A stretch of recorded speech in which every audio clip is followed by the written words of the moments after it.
Dans l'émission Dans sa présence d'aujourd'hui, nous allons passer un moment bénéfique, un moment glorieux, un moment de grandeur et de puissance. Shatako robo sa, yitako robo sente keritako shete kerebo sa. Et je crois que toute femme, tout homme qui ne voit pas clair dans sa vie, je sais qu'il y a des femmes, il y a des hommes qui n'arrivent pas à bien disséquer, qui n'arrivent pas à discerner ce qui se passe dans leur vie. Mais je crois, à travers de l'émission, dans sa présence aujourd'hui, vous serez ressaisis et vous serez bénis. Très chers frères et sœurs, je suis là pour redresser ceux-là qui sont courbés. La souffrance, le combat, la maladie, l'échec, la pauvreté, l'humiliation, toutes sortes de problèmes t'ont rendu inefficace, ont fait tomber ta foi. Tu es devenu fragile devant les réalités de la vie. Tu es devenu fragile devant les réalités du combat spirituel. Mais à travers de cette émission, tu seras redressé. Toi, celui qui est courbé, à cause des réalités, à cause des situations de la vie, je te fais appel. Je suis là pour te rappeler à l'ordre. Réveille-toi, toi qui dors.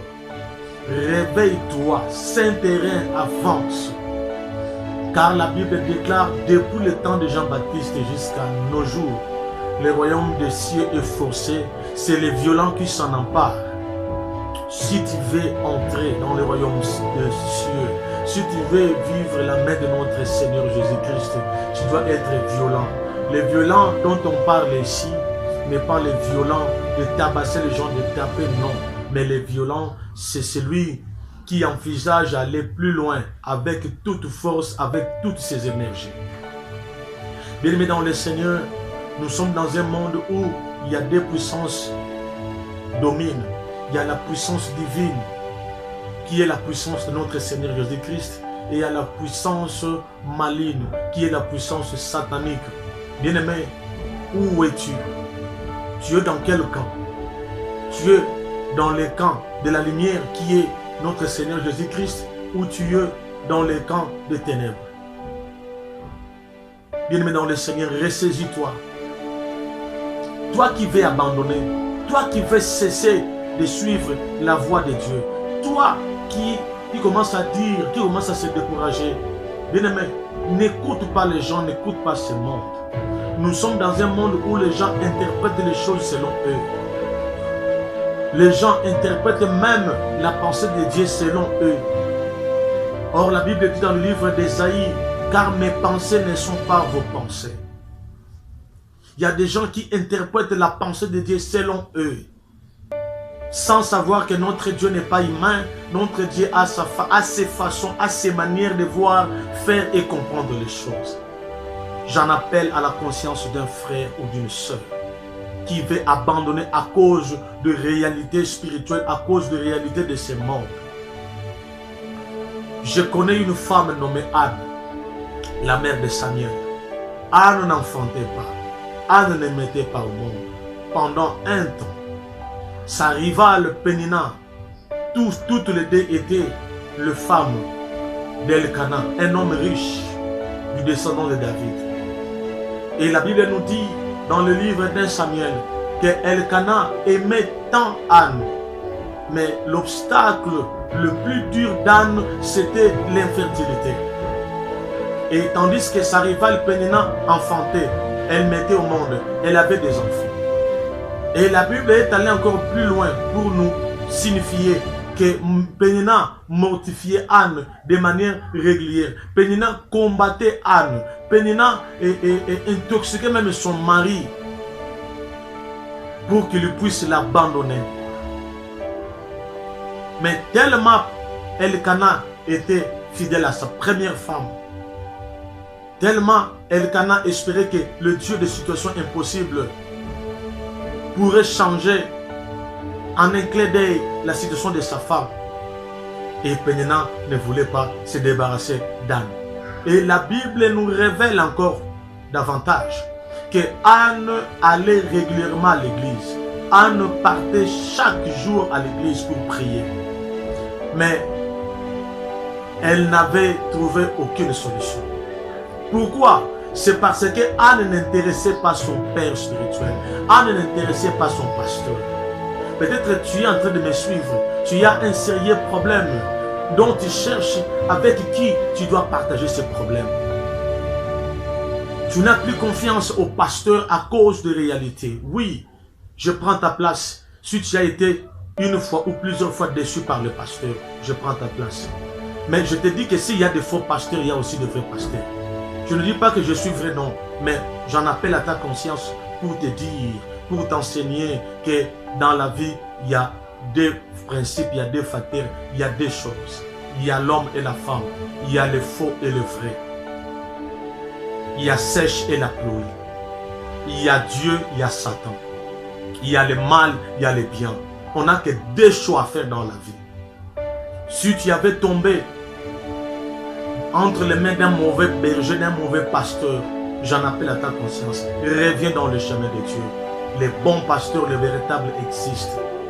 Car Jésus lui-même l'avait dit que laissez croître le feuille et la sémence. Il y aura un temps où le propriétaire du jardin viendra sarcler, viendra faire la sélection. C'est pourquoi il y a le mélange aujourd'hui. Mais c'est quoi ton problème? Ton problème est que tu te rapproches de l'Éternel. Cherche l'Éternel pendant qu'il se trouve, comme dit la Bible. Ne reste pas à la maison à cause d'une déception, à cause du comportement de ton pasteur. Va parler avec ton berger. Si tu n'as pas de berger, viens chez nous, nous allons te recevoir. Viens échanger, viens parler avec nous concernant ton problème. On aura des solutions à te proposer. Nous sommes appelés à réglementer, à corriger. Nous sommes appelés à instruire le peuple de Dieu. C'est ça le rôle d'un homme, c'est ça le rôle d'un berger. Nous ne sommes pas toujours là pour vous prêcher, pour prendre des offrandes, non. Mais nous sommes là en tant que des instructeurs, pour vous instruire dans la vérité, dans la voie de Dieu, pour que vous ayez la vie éternelle. C'est ça aussi l'une de notre mission. Je t'appelle, chers frères et sœurs, reviens dans la maison de Dieu. Jésus t'aime. Jésus t'aime. Échange avec ton pasteur. Anne allait régulièrement à l'église, mais elle n'échangeait pas avec son pasteur qui était le prophète Élie le Tishbite. Et jusqu'à tel point que sa souffrance était devenue atroce. Sa souffrance était devenue inexplicable. Anne n'arrivait plus à se ressaisir. Elle n'arrivait plus à se mettre d'accord avec la réalité qui était en face de lui. Mais il y avait un jour, quand Anne s'était décidé de parler avec son berger, qui fit le prophète Élie le Tishbite, c'était le jour où l'homme de Dieu pria pour Anne. Et c'était le jour où Anne avait saisi la grossesse. C'est pour te dire que nous ne sommes pas vos ennemis. Même si un pasteur se comporte mal, tu dois prier pour lui.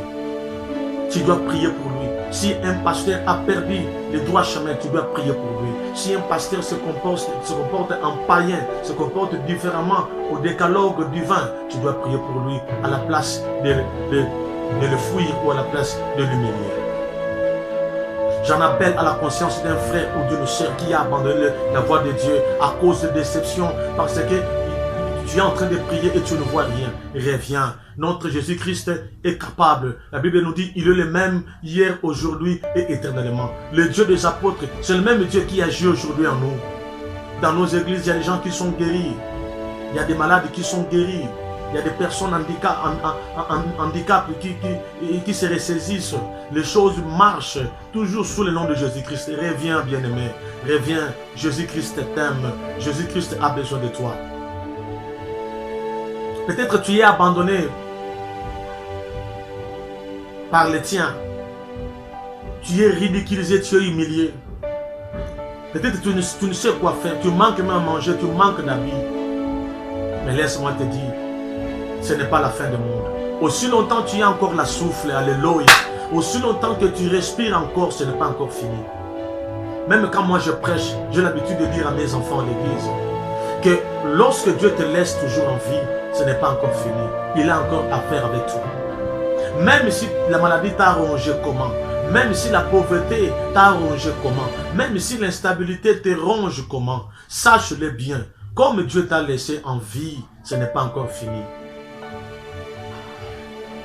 Ce souffle-là va produire beaucoup de choses. Ce souffle-là va appeler l'inexistence à l'existence. Ce souffle-là va t'accorder l'ascension.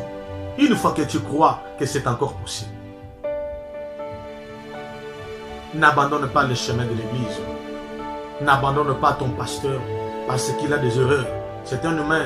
Il a 50 parties, 50% d'humanisme et 50% spirituel. Lorsqu'il est dans sa chair, c'est un père d'une famille, il a des erreurs. Mais lorsqu'il rentre en spiritualité, c'est un père, c'est un ange de Dieu. Considère ton pasteur comme celui que Dieu a mis à côté de toi pour qu'il bataille pour toi. Soutiens-le dans la prière. Je connais encore, bien-aimé, une personne dans la Bible nommée Bartimée, un aveugle-né. Bartimée ne voyait pas.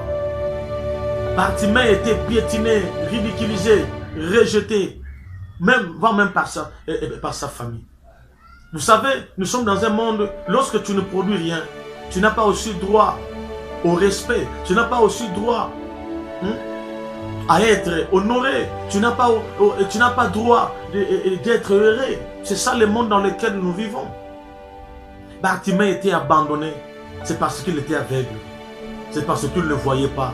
Personne ne pouvait faire quelque chose pour lui. Personne n'avait tiré attention à ses cris. Personne voyait son problème. Peut-être toi aussi qui me suis. Tu pars dans ton église et tu rentres avec la même situation.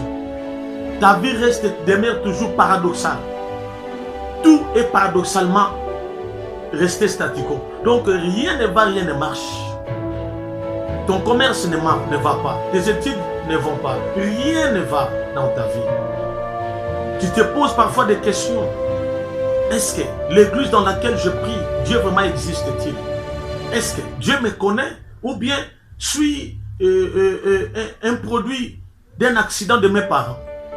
Non, tu n'es pas un produit d'accident de tes parents, mais c'est juste un temps. Viens dans la présence de Dieu. Dans sa présence d'aujourd'hui, je veux qu'une femme ou un homme puisse se ressaisir, puisse rentrer dans ses droits. Tu as droit d'être béni. Je suis là pour te dire que tu es né pour être élevé. Tu es né pour être au sommet. Tu es né pour dominer. Tu es né pour diriger. Tu es né pour aller de l'avant. Tu es né pour conquérir. Tu es né pour te marier. Tu es né pour faire 2 enfants. Tu es né pour aller plus loin dans ta vie. Arrête de te sous-estimer. Même si tu ne vois pas clair dans ta vie. Même si tu ne comprends que ta vie ne marche pas. Je connais encore un homme en dehors de Bartimée qui était humilié. Bartimée était humilié, critiqué et rejeté par ses frères et sœurs. Mais le jour où Bartimée avait rencontré celui qui change les choses, notre Seigneur Jésus-Christ, l'aveugle né avait vie. Et je crois que si j'étais dans cette époque-là, j'allais poser la question aux détracteurs de Bartimée. Vous avez vu aujourd'hui comment Dieu a fait grâce à Bartimée.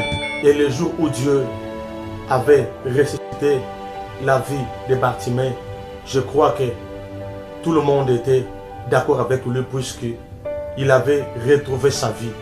C'est pour te dire aussi que lorsque les gens t'humilient, lorsque les gens ne reconnaissent pas ta valeur, à cause du statut ou de la situation à laquelle tu es en train de passer avec, mais nous avons un Père responsable qui est Jésus-Christ, qui reconnaît à tout prix, peu importe le statut auquel tu peux te retrouver, notre Seigneur Jésus-Christ est capable de te donner la crédibilité. N'abandonne pas, ne te recule pas, avance, progresse. Tu es né pour gagner, tu es né pour vaincre, tu es né pour aller de l'avant, tu es né pour réussir. Que personne ne te fait reculer encore, que personne ne te décourage. N'entends pas les gens, n'entends pas le monde. Si tu veux progresser, n'écoute pas les gens. Les gens sont là que pour décourager. Tu veux aller à l'église, hein? Tu veux aller prier, tu attends seulement la promesse de votre Dieu là. Attends, la ménopause viendra, attends, les cheveux blancs vont t'envahir. Il ne faut pas suivre de tels conseils. il faut être serein, il faut être fort, il faut toujours croire à tes rêves, il faut toujours croire sur la promesse de Dieu qui est en toi. Aussi longtemps que Dieu n'a pas encore accompli sa promesse, n'aie pas peur, n'abandonne pas, il faut toujours progresser. Utilise les humiliations, les critiques des gens comme ton escalier, des montages, des récits. Profite des critiques, de toutes ces humiliations-là. Fons-les comme ton escalier, ton échelle de récits. Tu verras que ces mêmes gens-là, tu verras que tes détracteurs viendront vers toi pour s'exclamer, pour dire encore que c'est vraiment lui qui est maintenant à ce niveau, malgré tout ce qu'on lui avait infligé. Mais il a réussi. Oui, évidemment, nous avons réussi à cause de notre Seigneur Jésus-Christ, à cause de ne pas fixer regard sur les insultes, sur les critiques des gens. Très chers frères et sœurs, réveille-toi, toi qui dors, comme dit le prophète Esaïe. Réveille-toi, toi qui dors, réveille-toi. Réveille-toi, toi qui dors. Je connais encore l'histoire d'un monsieur nommé Moïse. Moïse, dans le livre de Deutéronome, chapitre 33, verset entre 33, qui dit encore: il n'a point paru de prophète semblable à Moïse jusqu'à ce jour. C'est lui qui avait divisé la mer. C'est lui qui a fait des exploits. Je ne sais pas qui dans ce monde pourra le faire, disons. Puisque jusqu'à présent, je ne vois personne. Et Moïse s'est parvenu de voir Dieu en face. Le seul prophète qui a vu Dieu en face, Moïse. Moïse avait réalisé des exploits terribles. Mais Moïse bégayait. Mais Dieu l'a choisi malgré qu'il bégayait. Dieu ne regarde pas nos fautes, nos faiblesses. Bien sûr qu'il s'avère vrai que les faiblesses et les fautes font un objet de rejet d'une manière ou d'une autre par notre Dieu.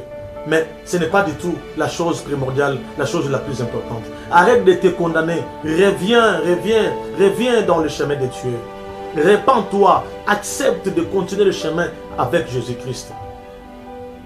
Moïse avait tué un Égyptien.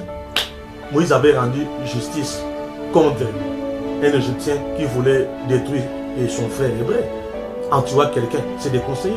Mais la grâce de Dieu surabondait et continue toujours à surabonder sur Moïse. C'est pour te dire que arrête de vivre sous la condamnation de tes erreurs. Il est temps que tu te réveilles, tu te redresses, toi qui étais courbé. Réveille-toi et redresse-toi. Abandonne le mal. Suis le chemin de la vérité. Suis le chemin de la vie. Rencontre le Seigneur Jésus-Christ qui change, qui transforme la vie. Moïse est appelé. Moïse ne savait pas parler. Mais Aaron était plus intelligent que Moïse. Aaron parlait très bien. Il y avait aussi sa sœur Myriam qui était intelligente. Il y avait aussi Corée de l'autre côté. Mais Dieu voulait à tout prix prendre seulement Moïse. Parce que Dieu avait vu qu'il y avait quelque chose de lui en Moïse. Oh ma sœur, mon frère, t'inquiète. Ne t'inquiète de rien. Tu as quelque chose de Dieu en toi. Cette souffrance-là ne te tuera pas. Cette maladie-là ne te tuera pas. Cette humiliation-là ne te tuera pas. L'Éternel fera en sorte que tu puisses trouver de l'envol, tu puisses aller de l'avant. Reviens dans le chemin de Dieu. Reviens. Notre Dieu est riche en bonté et miséricorde. J'en appelle à la conscience d'une femme, d'un homme. Reviens dans le chemin de l'Éternel. Tu seras rajeuni. Tu seras énormément béni. Merci beaucoup. Que Dieu vous bénisse abondamment. Abonnez-vous sur notre chaîne YouTube. Partagez nos vidéos. Faites en sorte que ces messages soient entendus dans les 5 planètes que Dieu nous a données. Et vous serez énormément bénis. Soutenez-nous par le fonds, le moyen, les matériels, les équipements. On en a besoin pour que le nom de Jésus-Christ soit éparpillé, soit répandu dans toute la terre. Si Dieu ne revient pas, on se verra au prochain.